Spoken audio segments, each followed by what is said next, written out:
नमस्कार दोस्तों। पिछली कक्षा में हमने यहाँ तक अध्ययन कर लिया था कि राज्य स्कूल मानक प्राधिकरण के बारे में हमने अध्ययन कर लिया था।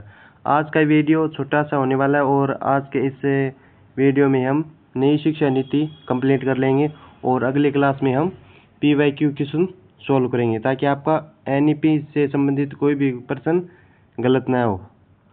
तो इसमें चलिए शुरू करते हैं कि NEP 2020 राजस्थान के संदर्भ में क्या क्या प्रावधान है और क्या विशेषता है, इसकी बात करते हैं कि पाठ्यचर्या निर्माण राजस्थान की 7 डाइट। अब देखो पहली लाइन से एक बात कवर होती है कि राजस्थान में कुल डाइट कितनी है, 7।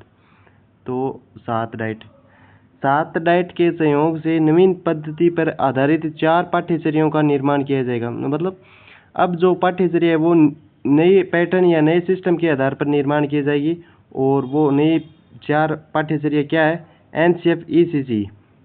पहली पाठ्यचर्या है मतलब है पूर्व प्राथमिक शिक्षा, मतलब 3 वर्ष से 6 वर्ष तक के बच्चों के लिए।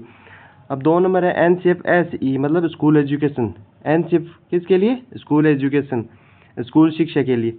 और NCF TE टीचर एजुकेशन और NCF AE एडल्ट एजुकेशन। ठीक है, ये 3 समिति है। पहली समिति में क्या क्या शामिल है, NCF ECC और NCF SE, और NCF TE में दूसरी समिति और NCF AE में तीसरी समिति।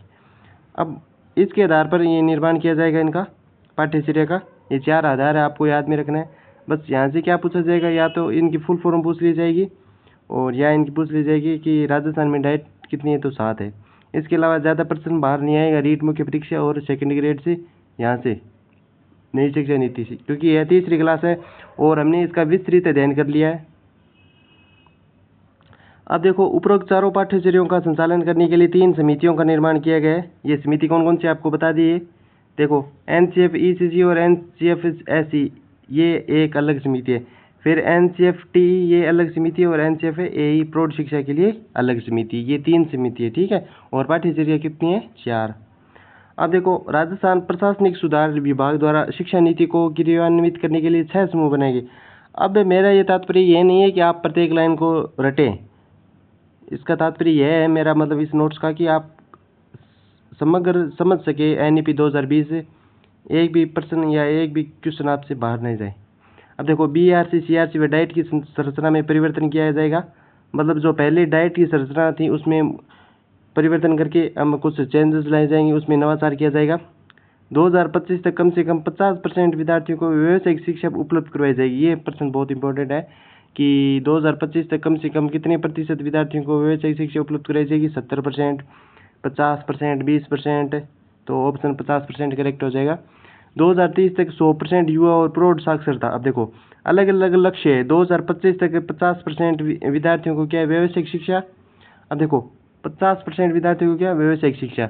और 2030 तक है 100% युवा और प्रौढ़ साक्षरता। ये है इस नई शिक्षा नीति का लक्ष्य है। ज़्यादा आपको लोड लेने की ज़रूरत नहीं है क्योंकि ये बेसिक्स है, आपको ऑप्शन में दिखेगा तो आप सोल्व आसानी से कर देंगे। ये तीसरी कक्षा है, लगभग हमारे तीनों मिला के 1 घंटे से ऊपर का ये क्लास है।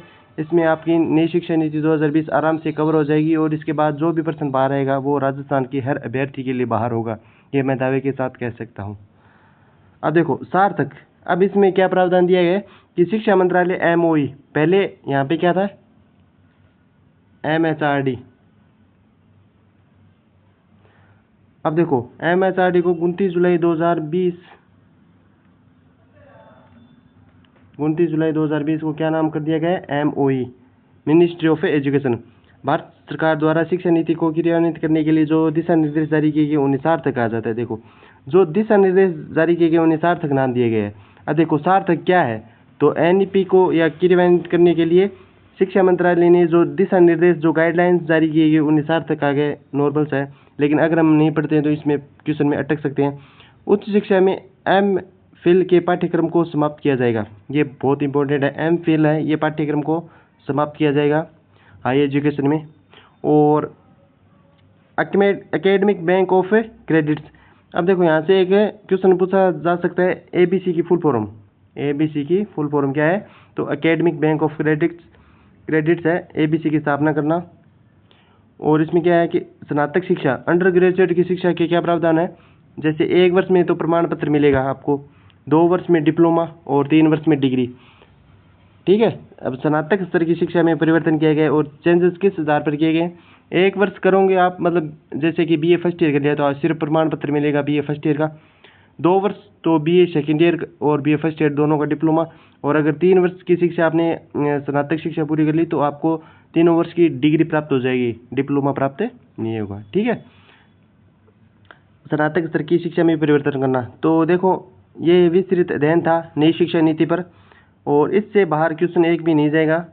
तो अगर आपको वीडियो अच्छा लगे तो आप चैनल को सब्सक्राइब कर दें और बेल आइकन को प्रेस कर दें ताकि आपको हर वीडियो की नोटिफिकेशन मिल सकें। मिलते हैं नेक्स्ट वीडियो में एनईपी के महत्वपूर्ण क्वेश्चंस के साथ। धन्यवाद दोस्तों, तब तक पढ़ते रहिए, मस्त रहिए। जय हिंद, जय भारत, वंदे मातरम।